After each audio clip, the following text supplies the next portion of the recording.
teman-teman, selamat datang di sesi studi kelompok kami tentang fisiologi sistem saraf.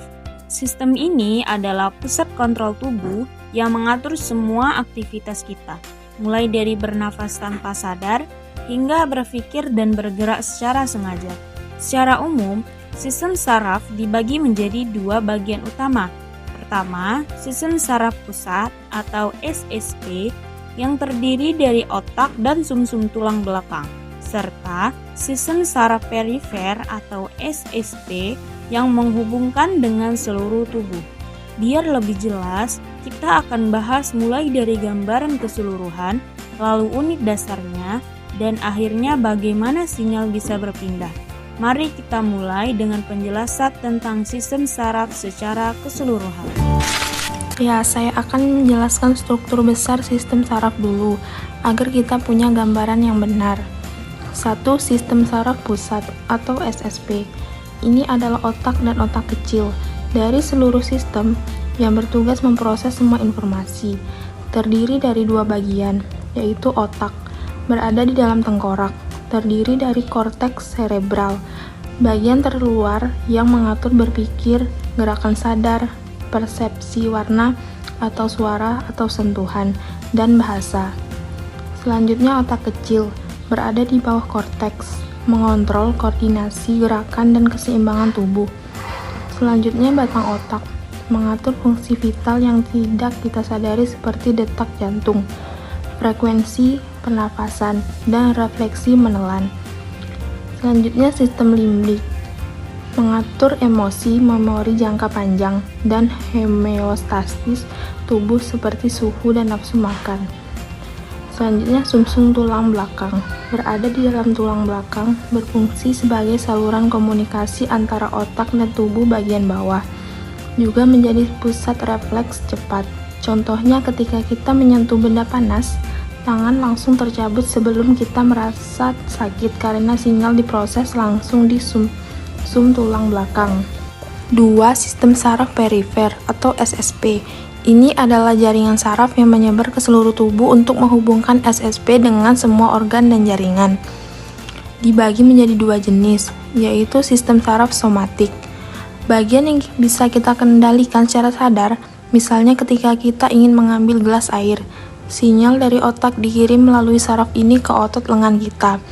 Juga menerima informasi dari kulit, otot, dan sendi seperti rasa sakit atau tekanan.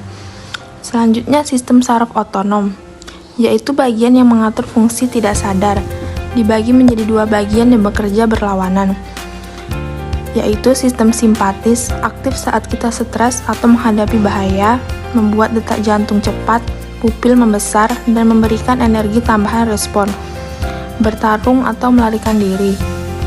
Selanjutnya sistem parasimpatis, yaitu aktif saat kita tenang, membuat detak jantung pelan, meningkatkan aktivitas pencernaan, respon, istirahat, dan mencerna.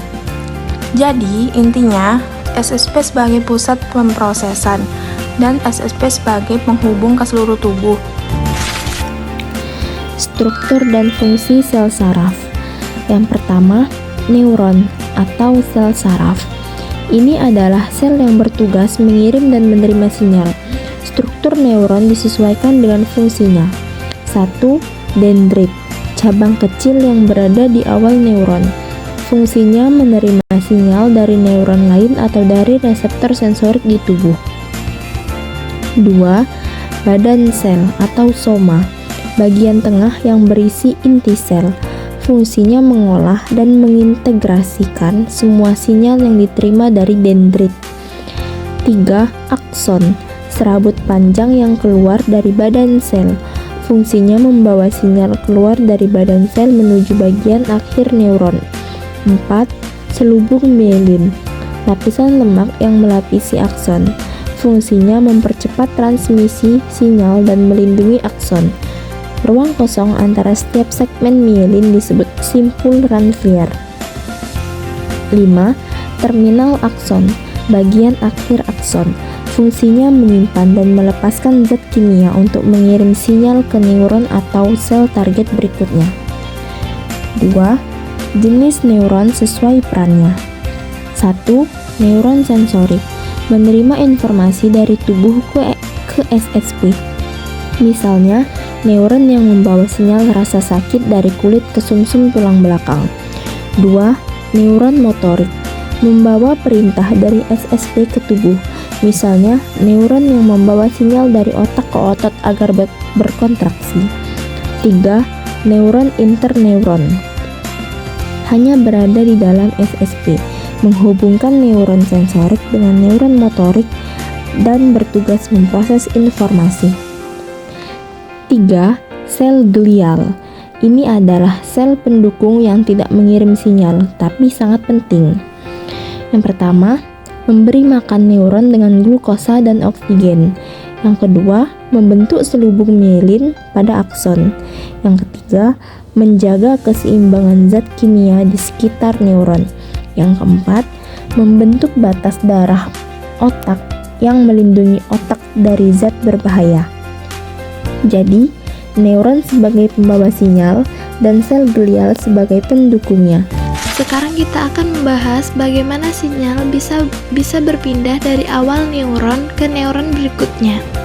Urutannya benar dari penerimaan hingga pengiriman. Transmisi sinyal di dalam satu neuron atau listrik. Awalnya, neuron dalam kondisi potensial istirahat, muatan di dalam sel lebih negatif, min 70 MV, dibandingkan di luar ketika menerima rangsangan dari dendrit. Depolarisasi, saluran ion natrium terbuka. Ion natrium masuk ke dalam sel sehingga muatan menjadi positif. Potensia aksi terbentuk. Jika rangsangan cukup kuat, sinyal listrik ini akan bergerak sepanjang akson. Repolarisasi. Setelah mencapai ujung akson, saluran ion kalium terbuka. Ion kalium keluar sehingga muatan kembali negatif. Kembali ke potensi istirahat. Pompa ion natrium kalium bekerja untuk mengembalikan keseimbangan ion. Pada akson yang punya selubung milian, sinyal tidak bergerak perlahan, tapi melompat dari satu simpul Renfiel ke simpul berikutnya. Ini membuat transmisi lebih cepat. Transmisi sinyal antar neuron. Kimia. Setelah potensi aksi mencapai ujung akson, yang pertama, ion kalsium masuk ke terminal akson. Kedua, ini membuat vesikel yang berisi neurotransmitter menyatu dengan membran dan melepaskan isinya ke ruang sinaptik atau celah kecil antara neuron pengirim dan penerima. Yang ketiga, neuron transmitter berpindah melintas ruang sinaptik dan menempel pada reseptor di dendrit neuron penerima.